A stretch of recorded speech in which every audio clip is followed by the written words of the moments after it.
नमस्कार। चलिए आज एक ऐसी जगह की कहानी में चलते हैं जो पहली नज़र में तो बस एक धार्मिक स्थल लगती है, लेकिन जिसकी दीवारों के पीछे भारत की आज़ादी के कुछ बहुत गहरे राज छुपे हुए हैं। जी हाँ, हम बात कर रहे हैं बघई मठ की। आइए इस पूरी कहानी को परत दर परत समझते हैं। अच्छा, जरा एक बात सोचिए। क्या ऐसा हो सकता है कि कोई शांत सा पवित्र मठ जहां साधु संत ईश्वर का ध्यान करते हों, वही जगह असल में क्रांतिकारियों का एक सीक्रेट ठिकाना भी हो? सुनने में अजीब लगता है ना? पर यही सवाल बगही मठ की कहानी को इतना खास बना देता है। तो हमारी कहानी शुरू होती है बिहार के सीतामढ़ी जिले के रीगा ब्लॉक से। यहीं एक शांत से कोने में मौजूद है ये बगही मठ।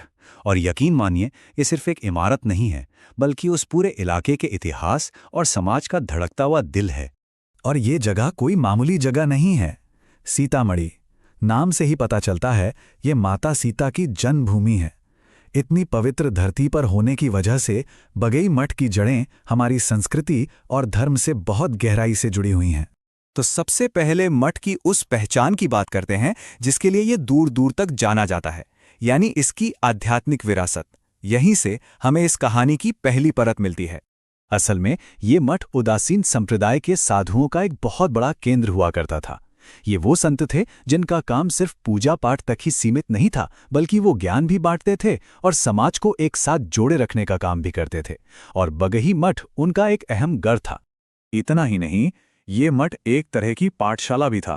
पुराने जमाने में यहाँ गुरुकुल परंपरा चलती थी, जहाँ गरीब छात्रों को मुफ्त में पढ़ाया जाता था और उनके रहने खाने का भी इंतजाम होता था। मतलब ये ज्ञान और सेवा का एक बहुत बड़ा केंद्र था। लेकिन अब कहानी में एक बहुत बड़ा ट्विस्ट आने वाला है। चलिए अब चलते हैं कहानी के दूसरे और सबसे रोमांचक हिस्से की तरफ। वो हिस्सा जो मठ की दीवारों के पीछे छिपा है। मतलब जो कुछ भी हमने अब तक जाना, वो इस मठ की पूरी सच्चाई नहीं है। वो तो सिर्फ आधी कहानी है। असली राज तो अब खुलेगा।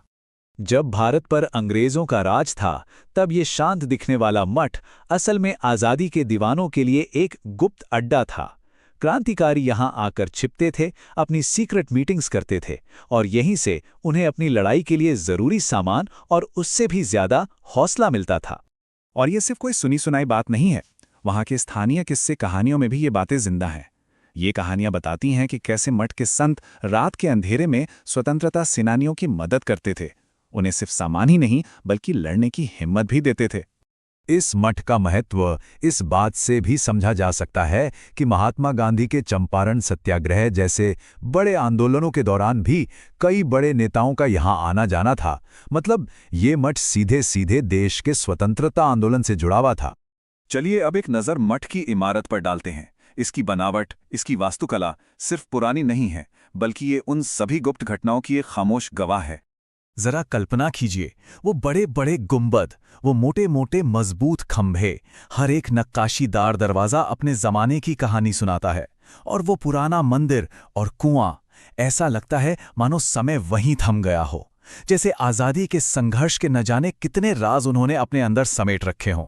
तो अब हम इस कहानी के उस मोड़ पर हैं जहां हम मठ की इन दो अलग अलग पहचानों को एक साथ जोड़कर देखेंगे, अध्यात्म और राष्ट्रवाद। जरा यहां देखिए, ये है बघाई मठ की पूरी कहानी एक ही फ्रेम में। इसकी एक दोहरी पहचान थी।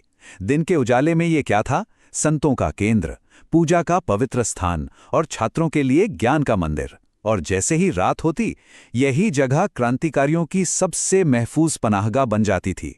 जहां दिन में मंत्रों की गूंज थी, वहीं रात में आजादी की योजनाएं बनती थीं।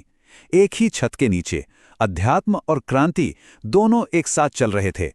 और ऐसा नहीं है कि ये सब सिर्फ इतिहास की बात हो गई है। आज भी बघई मठ एक जीवंत सांस्कृतिक केंद्र है। रामनवमी और विवाह पंचमी जैसे त्योहारों पर यहाँ हजारों लोगों की भीड़ जुटती है। और संस्कृत और धर्म की पढ़ाई की परंपरा आज भी जिंदा है। इसकी विरासत आज भी सांस ले रही है। तो इस पूरी कहानी का सार ये है कि बघई मठ सिर्फ एक मंदिर या कोई ऐतिहासिक इमारत नहीं है।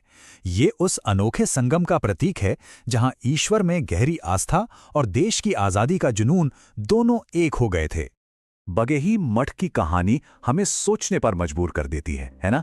हमारे आसपास ऐसी न जाने और कितनी जगह होंगी जिनके आज के साधारण से दिखने वाले रूप के पीछे एक असाधारण इतिहास छिपा होगा। शायद हमें बस उन्हें एक अलग नजर से देखने की जरूरत है।